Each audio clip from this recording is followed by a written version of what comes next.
আসসালামু আলাইকুম বন্ধুরা, স্কেলের তিনটা সহজ দাগ দিয়ে আমরা সুন্দর একটি দৃশ্য আঁকবো। আশা করছি দেখা মাত্রই আপনারা শিখতে পারবেন এবং নিজে নিজে আঁকতে পারবেন। দেখুন, একটা দাগ দিলাম, এরপর নিচে আরেকটা দাগ দিব। দুইটা দাগ হওয়ার পর একটু দেখুন স্কেলটা নিচে নিয়ে আসবো। এক স্কেলের চাইতে একটু কম করে নিয়ে আমরা নিচে আরেকটা দাগ টানবো। এটা কিন্তু আমাদের জন্য অনেক সহজ একটা কাজ। দেখুন, তিনটা দাগ হয়ে গেল। এবার দেখুন, পেন্সিল দিয়ে এখান থেকে একটা দাগ টানবো এভাবে। একই রকম করে আরেকটা দাগ টানবো একটু দূরত্ব রেখে, তারপর আরেকটু বেশি দূরত্ব রেখে আরেকটা দাগ টানবো। দেখুন, এভাবে তিনটা আমরা দাগ টানলাম। এরপর কি করব, আমরা এখান থেকে আরেকটা দাগ এদিকে লাগাই দিব এবং এই দাগটা আমরা ডাবল করে দিব। স্কেল দিয়ে অথবা হাত দিয়ে সোজা তিনটা দাগ, একটা দুইটা তিনটা দাগ আমরা টানবো। এই তিনটা দাগের কারণে দেখুন দুইটা সুন্দর ঘর হয়ে যাচ্ছে। এবার দেখুন, এই যে দাগ দেখতে পাচ্ছেন, এই দাগের কারণে কিন্তু আমাদের সহজ হয়ে যাচ্ছে। দেখুন, এখানে একটা দরজা আঁকলাম, এর উপরে এটা স্পষ্ট করে দেওয়ার প্রয়োজন নেই, দেওয়াই আছে। এরপর এখানে আরেকটা দরজা আঁকবো আমরা। দেখুন, এভাবে দরজা আঁকার পর এই পাশে চাইলে আরেকটা ছোট্ট জানালা আঁকতে পারি। জানালা আঁকলে সুন্দর লাগবে। তো বন্ধুরা, চেষ্টা করছি সহজ কৌশলে আপনাদেরকে বোঝানোর। এর মাঝে একটা দাগ হবে, দরজার মাঝে আরেকটা দাগ হবে, এই দরজার মাঝেও একটা দাগ দিলাম। এখানে ফাঁকা ফাঁকা লাগছে, এজন্য আমরা এখানেও একটা জানালা আঁকবো। জানালা আঁকার পর এর মাঝে একটা দুইটা দাগ দিব। দেখুন কত সুন্দর লাগছে দুইটা ঘর। এরপর দেখতে পাচ্ছেন এই ঘরের চালাটা আমরা একটু আলাদা করার জন্য এভাবে একটু দাগ টানবো। কয়েকটা দাগ টানলেই চালটা দেখতে অন্যরকম লাগবে এবং সুন্দর লাগবে। এটা আমরা করতেও পারি, না চাইলে আপনি আগের মতোই রাখতে পারেন, দুটাতেই সুন্দর লাগবে। দেখুন, এটা কিন্তু সুন্দর লাগছে। এখন আমরা কি করব, দেখুন এই তো এই কর্নার থেকে, এই কানি থেকে আমরা উপর দিকে একটা ভাঁজ করে দাগ তুলব।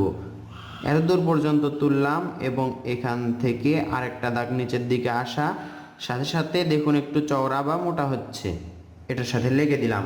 এরপর দেখুন এভাবে একটা দাগ, এখান থেকে আরেকটা দাগ, এই তো এটা এভাবে জিগজ্যাগ করে এটার সাথে লেগে দিলাম।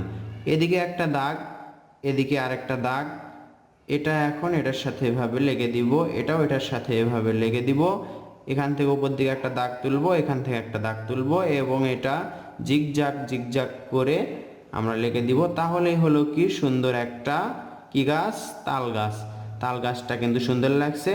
সহজ কৌশলে আপনাদেরকে দেখালাম যেন ছোট বাচ্চারাও এখান থেকে শিখতে পারে, নিজে নিজে আঁকতে পারে। দেখুন, এর মাঝে আমরা দাগ দিচ্ছি, এটা হচ্ছে তাল গাছের গায়ে এরকম দাগ থাকে। তো বন্ধুরা, দৃশ্যটা দেখুন সুন্দর লাগবে শেষ পর্যন্ত দেখলে। এটা আমরা ব্যবহার করছি 4B পেন্সিল। দেখুন, এই যে দাগ দেখতে পাচ্ছেন, এই দাগটা যে আপনারা দেখতে পাচ্ছেন, এটাই হবে এখন হচ্ছে পার, দূরের পার বা দূরের কিনারা। এভাবে দাগ দিলেই এটা বোঝা যাচ্ছে। এই যে এখন এটা নদী হয়ে গেল, এখানে আমরা একটা ছোট্ট নৌকা বেঁধে রাখবো। এভাবে দুইটা দাগ দিয়ে এটা আবার আমরা ডাবল করে দিব। তাহলে এর মাঝে এভাবে দাগ দিব, তাহলে সুন্দর একটা নৌকা আঁকা হলো। লাঠি বা খুঁটি দিয়ে এভাবে পারে বাঁধা আছে। এবার দেখুন, এখান থেকেই আমরা দুইটা দাগ দিব, এদিকে একটা দাগ এবং এদিকে একটা দাগ। তাহলে কি হলো, এটা হচ্ছে রাস্তা হলো আর এটা হচ্ছে নৌকার ঘাট হলো। এবার আমাদের কি করতে হবে, রাবার দিয়ে এই দাগটা মেশালেই দৃশ্য আঁকা শেষ হয়ে যাবে। আমরা আস্তে আস্তে করে খেয়াল করে অন্য দাগ যেন না মেশে, শুধুমাত্র এই দাগটা মেশানো লাগছে, আর কোনো দাগ আমাদের মেশানোর প্রয়োজন হলো না, শুধু এই দাগও মেশালাম আমরা। তো বন্ধুরা, অল্প সময়ে সহজ কৌশলে সুন্দর একটি দৃশ্য একে আপনাদেরকে দেখালাম, কৌশলে শেখালাম, আপনারা শিখতে পারলেন এবং অন্যকেও শেখাতে পারবেন ইনশাআল্লাহ। সিম্বল এই দৃশ্যটি আঁকা কেমন লাগলো কমেন্ট করে জানাবেন। ভালো লাগলে লাইক কমেন্ট শেয়ার করবেন। আর ড্রয়িং বিষয়ক নতুন নতুন ভিডিও পেতে আমাদের চ্যানেলটি সাবস্ক্রাইব করে রাখবেন। মনে রাখবেন আমাদের উদ্দেশ্য আপনাদেরকে শেখানো। আপনারা যদি শিখতে পারেন তাহলে আমাদের সার্থকতা, এই ভেবেই আপনাদেরকে শেখানো। তো বন্ধুরা, ভালো লাগলে লাইক কমেন্ট শেয়ার করবেন। দেখা হবে ইনশাল্লাহ নতুন ভিডিওতে। আজ এই পর্যন্তই। আসসালামু আলাইকুম।